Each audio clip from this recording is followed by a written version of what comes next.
even if he doesn't have the right price, we can kind of guesstimate, like, by the feet he has, like.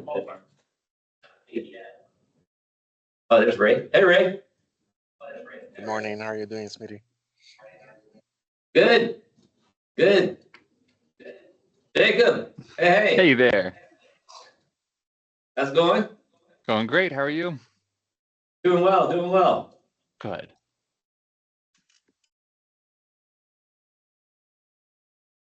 The turf is not as bad as I thought it would be. And that's only for you, not Mulberry? Oh, Mulberry, we got that one too. We need that one too. I mean, he has instruction to do that one or no? We told him just to go look once we looked at ours, but, yeah, so I would imagine Mulberry needs some work too. Is anyone else coming? Do you know? I don't know. I thought we had other people coming, but maybe not. Yeah, we can give him a few minutes.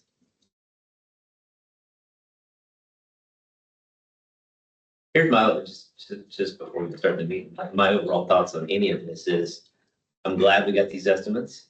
I don't think they need to all be done at once. I also know that, you know, we're 4 or 5 years away from a roof. And everybody is probably gonna need after we saw their state of mind, everybody's probably gonna need the flashing redone. The dormers and the chimneys, because the chimneys also have flashing. So I think, you know, probably what we should do is, you know, you've got whatever the cost of mine was, we could multiply that by how many it is. Obviously, there'll be economies of scale, but we could. Or I could just get an estimate or two, as if we were doing it this year, just to see where we are. That's a good idea, because I think what we need to do is see where we are with that, because that's gonna be a big number. And then project out a couple of years ballpark. Exactly. And then take our reserves that we have now and look at it and see, like, there's things in there we're not replacing, like fencing, stuff like that, that doesn't need to, that's hundreds of thousands that we don't need to replace. Yeah. And we could go, all right, we know we're gonna need this for roofs. So this is not getting touched. And then, you know, maybe we could phase in some of these other things, right? You know, that's a smart way to do it instead of doing it all at once, right? The only technicality there, if we're spending reserves, to have a line item for that item, because I ran into that previously, trying to get creative with finding spending. Yeah. For funding rather, and the reserve item has to have a line item associated with it, otherwise can't touch that reserve. That's just the only caveat I would throw in. So, but we could add, Potentially. or could we change the line item? Okay, so there's. Yeah, gotta get creative. Get creative. Some people thought it was 11:30. Maybe text the guys and see if it's coming. Otherwise, this will be fast.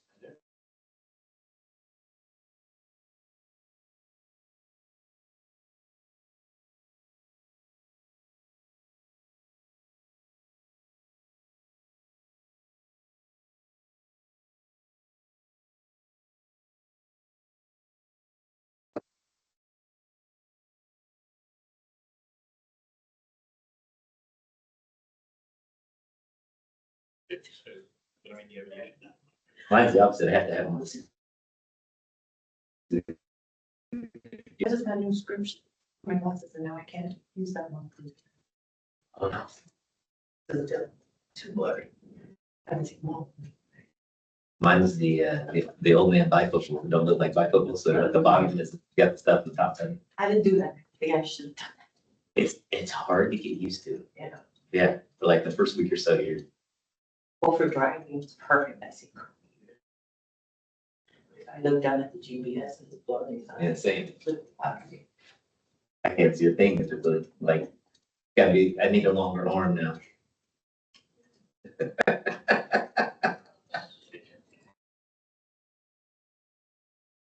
Okay, no response to you, otherwise we get started. Yeah, we'll do. I haven't done anything yet. If not, we can go through this, make it quick, and then if we gotta have another meeting at some point, we can.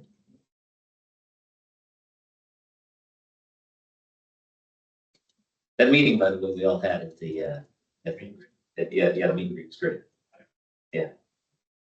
That was great. It's interesting, the most of the other service areas, all their comments are on landscape. It seems to be, you know, it's funny, I would think more of them would think like, oh, we need to think about the building, this and that. Most people don't look ahead that far. Yeah. It's more immediate in front of them, what they have to see every day. Gotcha. Gotcha. That's also experience. If they don't have experience planning ahead, looking at budgets, Then it it's not on the radar. Yeah, that's true. That's true. Hey, did you bring your son down to the thing down here? Oh, that's awesome. That's awesome. We missed it. Everybody in my house had the flu 2 weeks ago. So yeah. Oh man, it was crazy. We were heading downtown. It was like the Wednesday before that event, and we were getting. My daughter got out of school and she's all excited.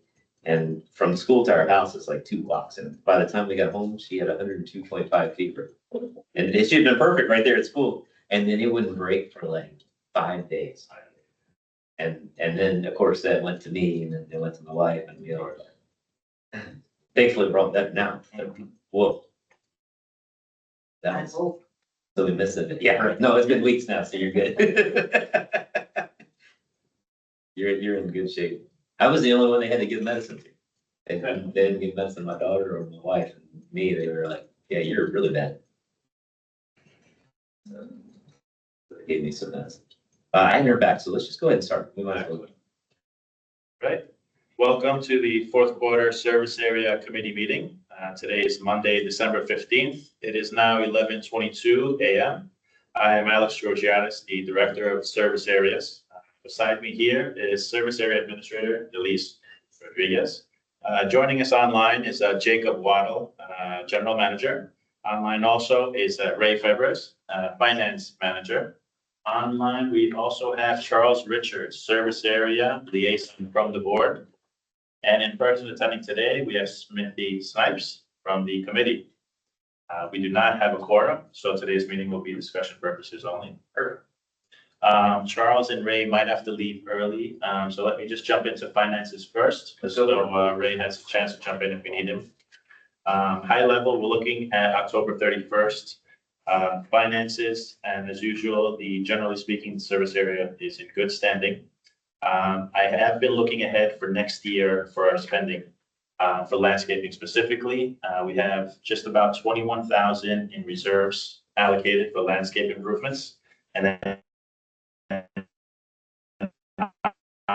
another about 20,000. So let's say roughly 40,000 we have for next week. And that's on top of our normal landscape maintenance. On top of the monthly routine, correct.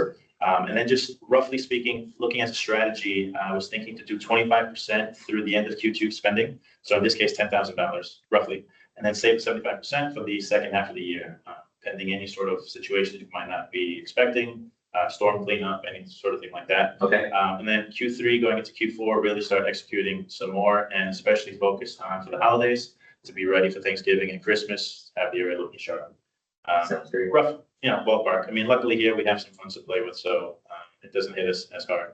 But just again, that's sort of a rule of thumb moving forward. That's sort of the strategy we're looking to implement. Any questions just on finances at all?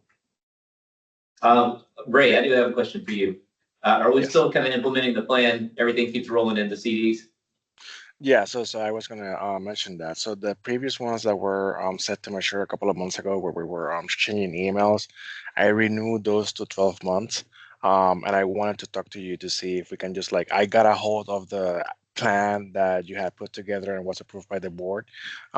Maybe late January we can just set 30 minutes so we can go over the plan again to see if there's any changes that you guys want to implement that we need to run by the board, or if we just continue with the same plan of just renewing every CDR for 12 months. I love that idea. Yeah, that's fantastic, Okay. Ray. We can certainly meet in January and go through that. Okay, sounds good. Thank you, Smitty. Yeah, of course. Anything else on finances? I do want to re-look at the budget for next year at some point and talk about, the full pressure washing, the gutter cleaning, all that stuff to see if we can work on a schedule for that moves it further out than annually.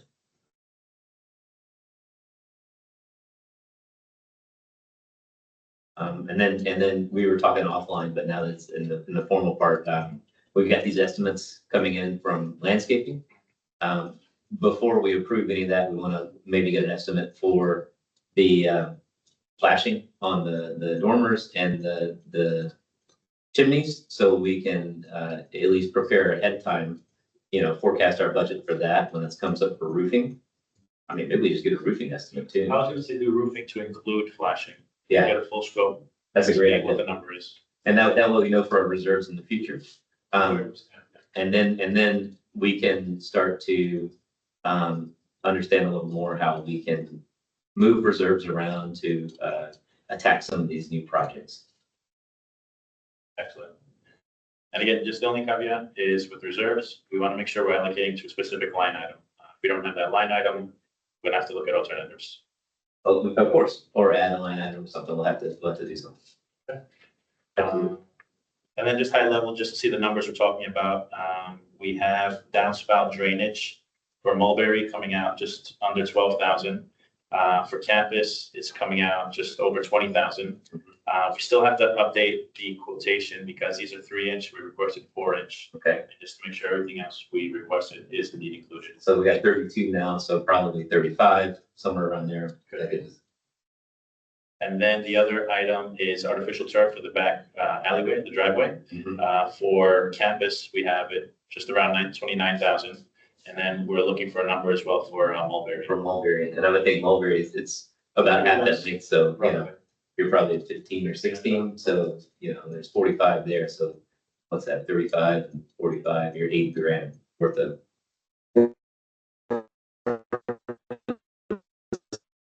Stuff, Planning, we have to figure out where to pull funding. of course. Anything else finance wise? It has to do with budgetary, but it's not necessarily finance item. Wanted to talk about that, looking into the termite bond and potentially taking the termite bond away and going into a forced termite spraying where they spray every 3 or 4 years. And then we bank the rest of the money in a reserve fund in case we do have termites so that we could pay for the damage. Right now, as I understand it, we would have to special assess to pay for the damage for anything. And this would give us an alternative. We're talking about interior work versus exterior work, is that? It would be, this would be exterior. I think it would be stud out. So anything from underneath that stucco out, right? Or maybe roofing because you get the roof is covered by us, right? So the termites that fly into I wouldn't think that would cover interior because that should be homeowner, right? I believe that's how it's right now. So we're looking for an application, actual chemical application, and typically it's every 3 to 4 years, is that the way it works? I think so, yeah.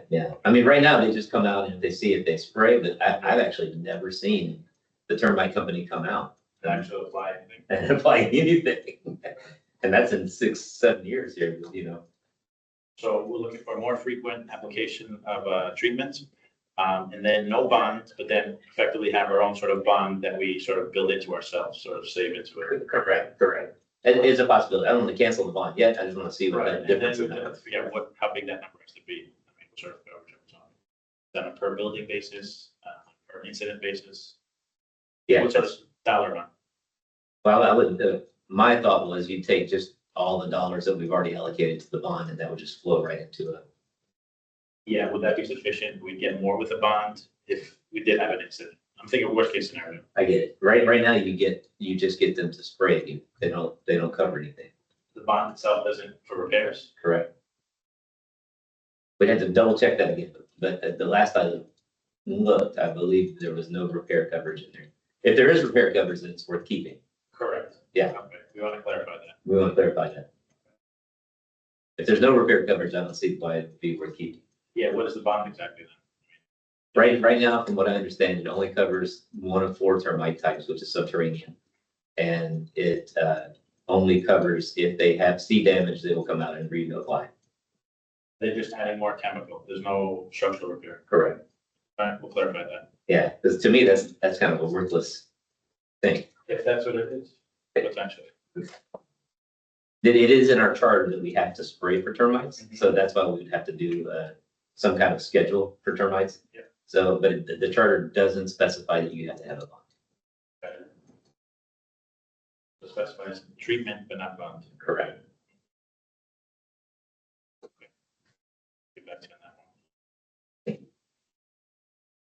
And then also obviously the cost annually or monthly is probably gonna be different, most likely. Of course. But we'll figure that into our calculation.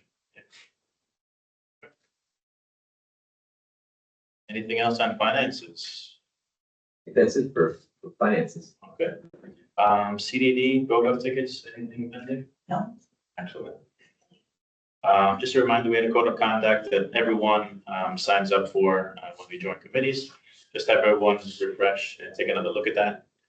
Okay. The two major items in there are just conduct within a meeting and special interest, personal interest, making sure that we don't have any requests that come in. Conflict of interest is how they state it. So we'll just have everyone take another look at that and refresh themselves. Financials we went over. Alley landscape improvements we touched on. Drainage project we went through. We can go over service area accomplishments. We've had plant upgrades early in the year. We had a big, some big invoices come in. So we had plant upgrades, mulch applied, new sod, the easements. Those are the major ones. We're starting to do our fairs now. That was good that we identified what the leak was. So we at least have some direction. Yeah, and now you have historical reference for how long that stuff lasts, because that's, And we had a big rain 2 weeks ago, so. I haven't seen anything. That's fantastic. That's great. Yeah. And final accomplishment was our meet and greet. We mentioned was successful, and we highly recommend everyone join us on the next one. Maybe we'll do 2 next year. Let's see, definitely we'll do another one. Yeah, But it was successful in the sense of service area members, residents got to speak with each other and share their stories and solutions and a lot of them get to meet you guys. Man, I know you guys and. look great. Yeah, there was some new faces. Yeah. That was successful. That was good. Okay. Any other? I do have a couple other items. Yeah. Okay, one is 531 campus. We were looking at their windowsill. We got Waiting on pricing on that. Okay. And then, right, also, I think you guys are doing a walkthrough with George tomorrow, but there's maybe it's not tomorrow, but if you're doing one, next time you do one, I'd like to go too, because right at 531 campus, there is a small strip of the new turf Okay. that's dead. It's just this one little Yeah. tiny strip that needs to be replaced. And then down towards, Just, anytime you do say anything like that, just snap a picture, send it to me, address, and so we can document it. Okay. So let's not wait for that picture, address, send it. I'll do that. We'll get it going. Next. The next one is down by, same with the grass, but this is grass we replaced last year, not this year. They got killed during the Halloween. We still need to come up with a solution for that, which to me, maybe that's just seeding it, maybe there's a bunch of seed we throw in. I did have a conversation with George about that aerating, seeding, and some soil on top and water. Okay. As opposed to doing a whole new job. Again, let's see how pricing comes in. I mentioned it on a previous walkthrough, because we have similar situations throughout thinning grass in the back, in those CDD areas, especially the driveway area left and right. So maybe let me see if the pricing comes in versus sod. Okay, no worries.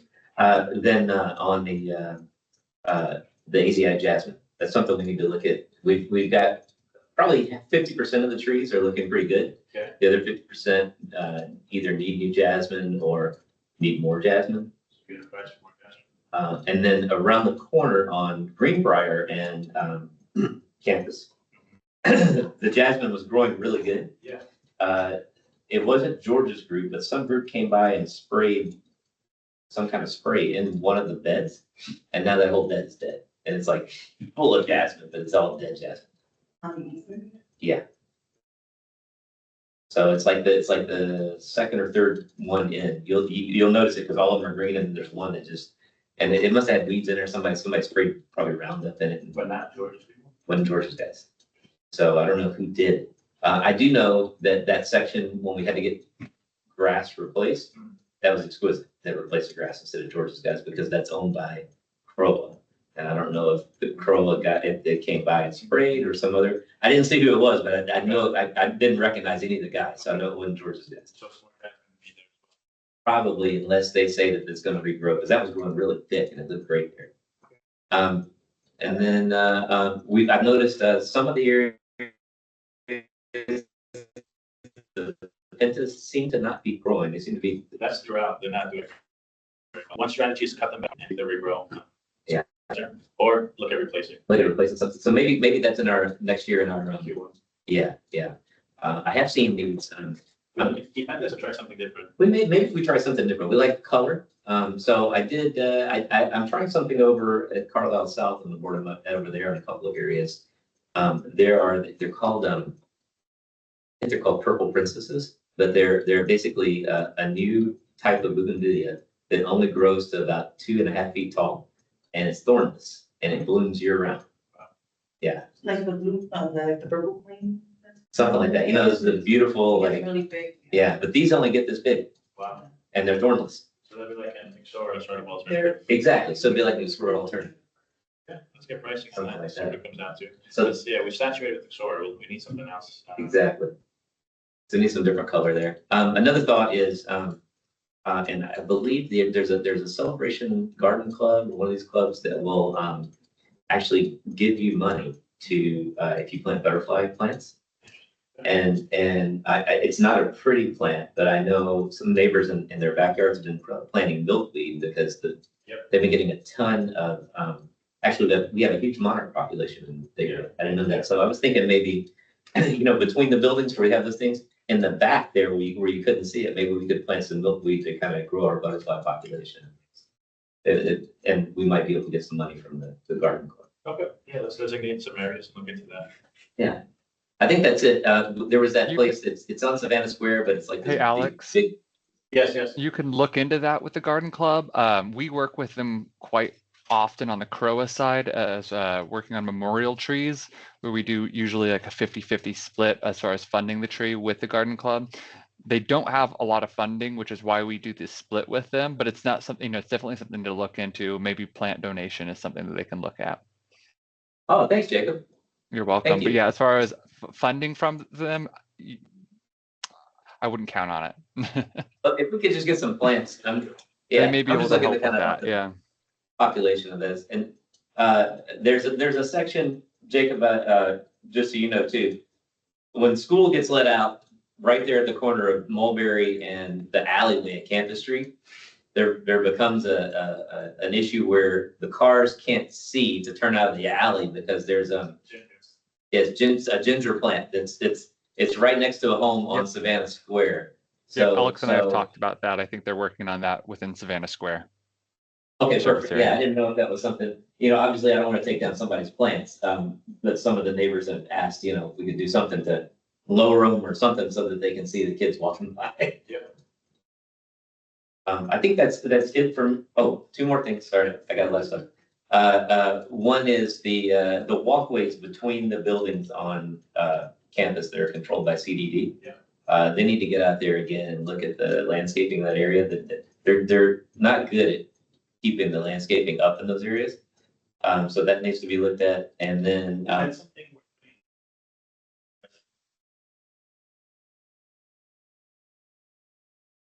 okay, I can go do that. Or a few people too, if you get a couple of neighbors there. That would say something. You and maybe just get on their radar. That'd be perfect. Yeah. Can you, Then also. hey, Alex, can you this- say that again? Yeah. You cut out when you were talking about after he mentioned CDD. What were you just saying? This recommendation of residents putting in GoGov tickets as opposed to us putting in requests, they seem to be more active to resident requests as opposed to. Yeah, I would agree. That's a better way. I mean, we can try. It'll just be, There's always a clash. yeah, it always just gets in line. They say, well, there's a lot of people asking for funding. We'll get to it based on the priorities. But Alex, you're right with that. Sometimes it can escalate the priority if more residents put tickets in. And the one thing I wanted to mention was thank you for sending that email about a month ago about the smell on Campus Street. I don't know if you ever heard back. We still have that smell. We've had it for years, but tough to get those guys to move. I think that's it. I mean, we're looking pretty good on our streets, Campus and Mulberry. We're very excited about all the things that you guys are doing now. You're very involved with us. We appreciate that. Yeah. And that's I think this is a good building meeting to learn once we get estimates on the roofs and all that other stuff. We can forecast out a little better. There's no reason to spend money until we know what we're forecasting. Yeah, let's establish our plan. Charles, any input on your side? Oh, no? No, sounds like everything is moving in a positive direction. So I think the one thing, Smithy, and we can talk about this. I know you've been wanting to talk about the charter and the schedule of responsibilities for the service area. So I think that, probably maybe something we want to talk about at a future point. Okay, perfect. That'd be great. That'd be great. Oh, you reminded me of one thing, Charles. So last thing is, I'm gonna send a letter to Crowa today, and I'll copy you guys on it, but we still have 517 Campus Street put in this mini split, and they cut a hole in the back of their home and put it in the wall, and then ran all the conduit through the gutters and on the roof. And so ARC approved it somehow. I don't know how they could, but they approved it apparently. So, but it's out of their jurisdiction for that kind of thing. So we need to look at this because there's a lot of things going on here. One, it looks like a third world country, which is terrible. So it could go on the ground and look much better. The second one is we've got an issue now with, since they cut a hole in the wall, if they didn't seal it properly and it leaks in the wall, whose responsibility is that, right? Then we got an issue of the fire hazard, that this electrical's running through water for the whole building. We've also got an issue of when we have to replace gutters or the roof next time, all this stuff is stapled down to the gutters and the roof. So like, how do we, as a service area, service these areas when a resident has put an electrical hazard in our way, right? So there's a lot of challenges there that need to be worked through, and we're going to need Crowa's help probably on this to work through those. Certainly don't want to hinder the resident for needing an air conditioning unit in there, if they need it, but there's probably better ways to apply this air conditioning unit to their situation. I could say there is an active community compliance process on that address. Thank you. You're welcome. And that's going through the covenants process. Okay, wonderful. Thank you. That's it. That's all I got. Excellent. Anyone else to add anything? Well, this concludes our meeting. Thank you for joining. Have a great day. Thank you. Thank you.